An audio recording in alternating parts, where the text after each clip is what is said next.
if equality, if there is, I mean, there are people who are saying that we should look at structural changes, but we should also look at laws. I mean, if you work on structural changes, work on education, work on bettering health indices, but if that is happening, it should also go along with the change in law. It needs to be supplemented by the change in law. If that idea is there, if equality is the need of the hour, then should the age of marriage become 18 for both men and women, as recommended by different international organizations and the Law Commission of India as well? Or the age of marriage debate is actually not very relevant to the idea of gender empowerment and equality? And this is an open question. Anyone who wants to take this up can take this up. I have very little, I'll say very little on this, but I think in the interest of equality, as I had mentioned earlier, 18 is the age at which all of us start voting. In fact, I have a very interesting story to share.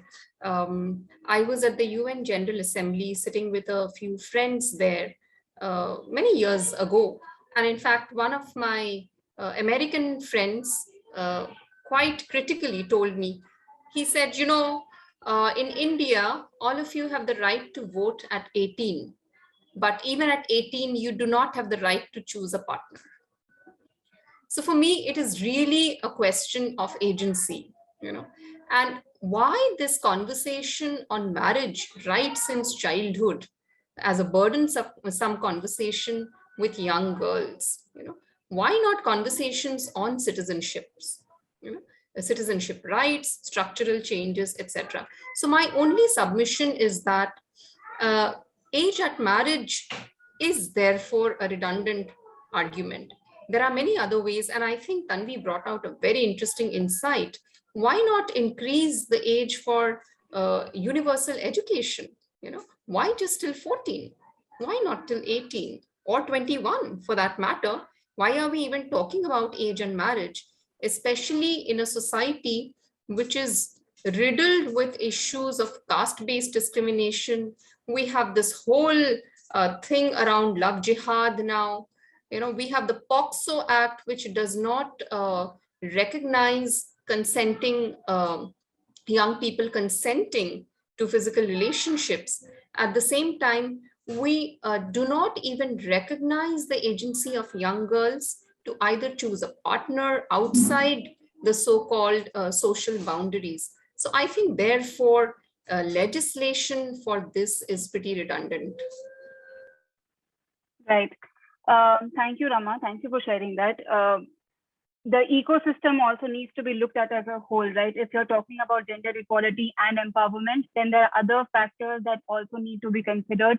If you really want to have policy level interventions, then there should be policy level interventions like Tanvi said, universalizing education, looking at the POCSO Act. So I think that's a very, I mean, there are a lot of other policy interventions that can be looked into to reduce early child and forced marriages and to better health indices. So yeah, anybody else who wants to comment on the age of marriage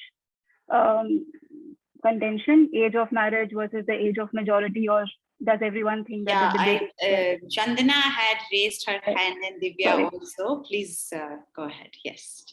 While I agree with Tanvi and Rama, and I myself said that integrated approach is very important, I'd like to cite one important thing, that while we are working in the rural areas, see, we have to go step by step. Somewhere I have realized that after so many years of passing the legislation of 18 years as a legal age at marriage, now if you ask the parents in the rural areas, they are saying they know, but they are still still there, you can say, violation.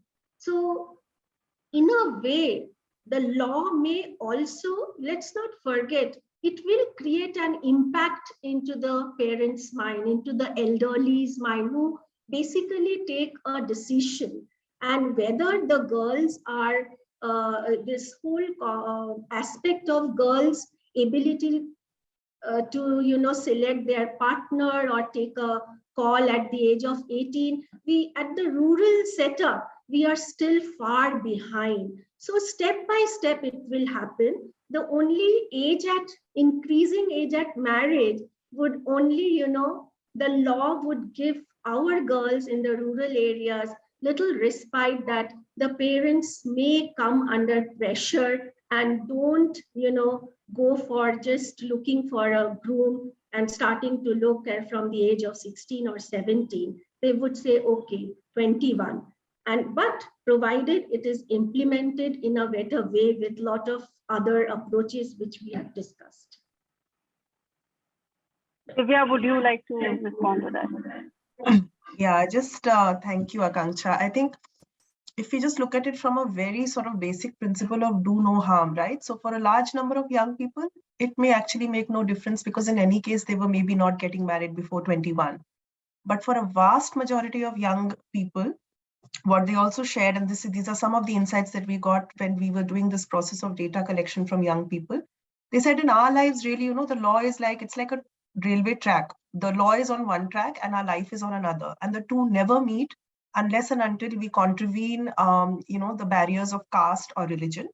And then, really the power is in the hands of our parents, of the police, of the caste panchayats.